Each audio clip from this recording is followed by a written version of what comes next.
Hello प्यारे बच्चों, आज हम पर्यावरणीय अर्थशास्त्र का अर्थ पढ़ेंगे। अर्थशास्त्र में केवल उत्पादन एवं वितरण से संबंधित विज्ञान ही नहीं बल्कि आर्थिक क्रियाओं के पारिस्थितिकीय विषयों को भी लेखा जोखा है, जो कि उत्पादन एवं वितरण को प्रभावित करते हैं। इसका अभिप्राय है कि पर्यावरण विहीन अर्थशास्त्र का कोई अस्तित्व नहीं है। दूसरे शब्दों में ये कहा जा सकता है कि अर्थशास्त्र में केवल इस बात का ही अध्ययन नहीं किया जाता कि वस्तुओं एवं सेवाओं का उत्पादन कैसे किया जाए, बल्कि साथ में ये भी देखा गया है कि वस्तुएं एवं सेवाओं का उत्पादन करने हेतु संसाधनों का उपयोग करने से पर्यावरण पर क्या प्रभाव पड़ता है। वस्तुओं एवं सेवाओं के उत्पादन का प्रभाव संसाधनों के अतिशोषित, अतिदोहन, प्रदूषण आदि के रूप में दृष्टिगत हो सकता है।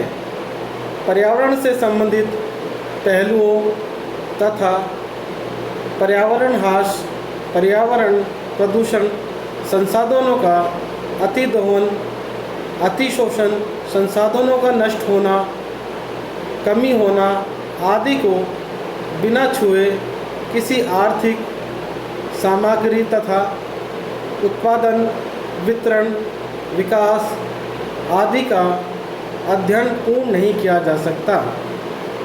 इस प्रकार एस शंकर के अनुसार पर्यावरणीय अर्थशास्त्र का वह भाग है जो पर्यावरण एवं आर्थिक विकास के अंतर संबंधों को व्यक्त करता है। अतः पर्यावरण परिभाषाओं के विश्लेषण से स्पष्ट है कि पर्यावरणीय अर्थशास्त्र की एक शाखा है जो कि मानव जाति एवं प्रकृति के बीच संबंधों पर पड़ने वाले प्रभावों को विवेचना करती है तथा मानव जाति एवं प्रकृति के बीच सौहार्द बनाए रखने के उपायों को खोज करती है।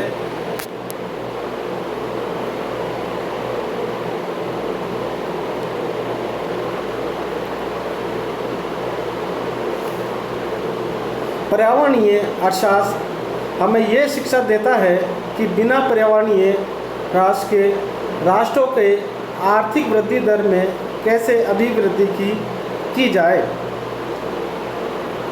प्रतिष्ठित एवं नवप्रतिष्ठित अर्थशास्त्रियों ने अपने विचारों में उत्पादन एवं उपभोग के क्रम में पर्यावरणीय मुद्दों को कोई स्थान नहीं दिया है।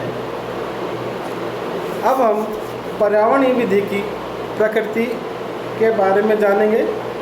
पर्यावरणीय विधि का संबंध पर्यावरण संरक्षण और प्रदूषण का निवारण तथा नियंत्रण से है।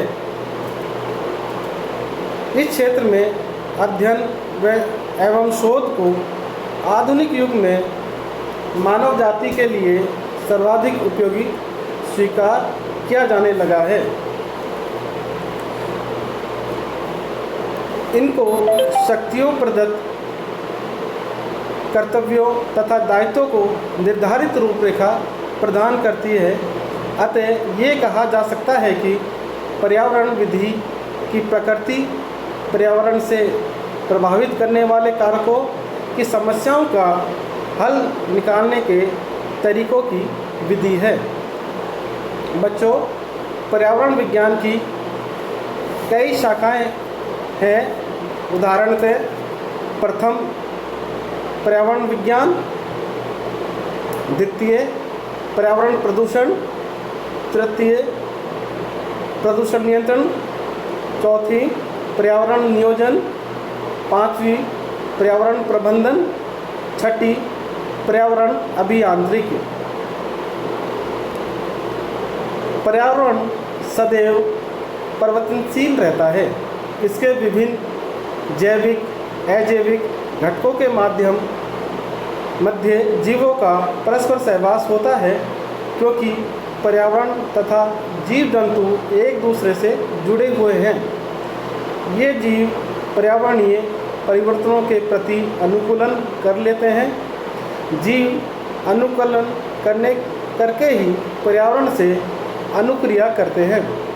परिणाम स्वरूप जीवमंडल, पारिस्थितिकीय तंत्र इससे प्रभावित होता है।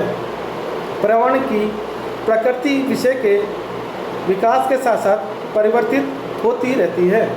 अब हम पर्यावरण की प्रकृति के अध्ययन में समावेश किए जाने वाले तत्व हैं। पहला है पारिस्थितिकीय तंत्र, दूसरा है पारिस्थितिकीय तंत्र, तीसरा है स्थानिक प्रणाली, चौथा है स्थानिक विश्लेषण, पांचवा है जैव मंडल का अध्ययन, छठा है प्रादेशिक सम्मिश्र विश्लेषण, सातवां है प्राकृतिक आपदाओं का अध्ययन और आठवां है पर्यावरण के अध्ययन में मानव जाति द्वारा किए जाने वाले परिवर्तनों की भविष्यवाणी। तो इसमें सबसे पहले पारिस्थितिकीय तंत्र में हम लेते हैं कि पारिस्थितिकीय तंत्र के अंतर्गत मानव जाति एवं पर्यावरण के पारस्परिक प्रभावों के अध्ययन के साथ ही मानव जाति द्वारा अपनाए गए अनुकूलन तथा रूपांतरण का अध्ययन भी किया जाता है। दूसरा, पारिस्थितिकीय विश्लेषण के अंतर्गत इसमें किसी प्रदेश की भौगोलिक अवस्था द्वारा प्रभावित हुए पर्यावरण के तत्वों और मानव जाति द्वारा अपनाए गए अनुकूलन तथा रूपांतरण का भी अध्ययन किया जाता है। तीसरा, स्थानिक प्रणाली। इसके अंतर्गत बच्चों एक प्रदेश का पर्यावरण दूसरे प्रदेश की भौगोलिक स्थिति एवं अवस्था से प्रभावित होता है।